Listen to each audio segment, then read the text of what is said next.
یار دیکھو زندگی میں نا آپ کے بہت سارے لوگوں کے ساتھ اختلافات ہوتے ہیں، ظاہر سی بات ہے جب آپ زندگی گزارتے ہیں لوگوں سے ملتے ہیں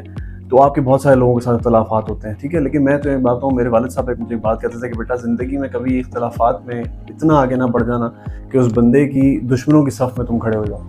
وہ مجھے ہمیشہ ایک بات کہتے تھے کہ بیٹا یہ خاندانی آدمی کی نشانی نہیں ہوتی کہ جہاں آپ کی دوستی رہی ہو وہاں کوئی اختلافات آ جائیں تو آپ ان اختلافات کی وجہ سے اس کے دشمنوں کی صف میں کھڑے ہو جائیں۔ لیکن وہ مجھے ایک چیز یہ بھی کہتے تھے کہ اگر بات عزتوں کے اوپر آ جائے نا تو پھر کوئی کمپرومائز بھی نہ کرنا، اور یہ ہمارے مولا علیہ السلام کا قول ہے کہ پوری دنیا کو معاف کر دو لیکن دو لوگوں کو معاف نہ کرو جو تمہاری عزت کے دشمن ہو، تمہارے رزق کے دشمن ہو، ٹھیک ہے۔ تو یہ اگر کوئی انسان آپ کی عزت کا یا آپ کے رزق کا دشمن بن جاتا ہے نا تو وہ خاندانی آدمی نہیں ہوتا، وہ ویسے ہی لیچڑ آدمی ہوتا ہے۔ تو آپ کو پتہ ہی تب لگتا ہے انسان کا جب آپ کا پالا پڑتا ہے، جب آپ ہر بندے کے منہ کے اوپر اچھے ہیں، یس یس کر رہے ہیں، تو آپ کا تو مسئلہ ہی کوئی نہیں ہے۔ پتہ ہی اگلے بندے کا آپ کو تب لگے گا جب آپ اس کو نو کہیں گے، جب آپ کے کوئی اختلافات جنریٹ ہوں گے، تبھی پتہ لگے گا کہ اگلا بندہ کتنے پانی میں ہے، وہ آپ کی بات کو کس طرح لے رہا ہے۔ تو پوائنٹ از دیٹ کہ دیکھو اگر چھوٹے موٹے اختلافات ہیں نا انسان کی زندگی میں تو ویسی درگزر کر دینے چاہیے، لیکن اختلافات اگر اتنے بڑھ گئے ہیں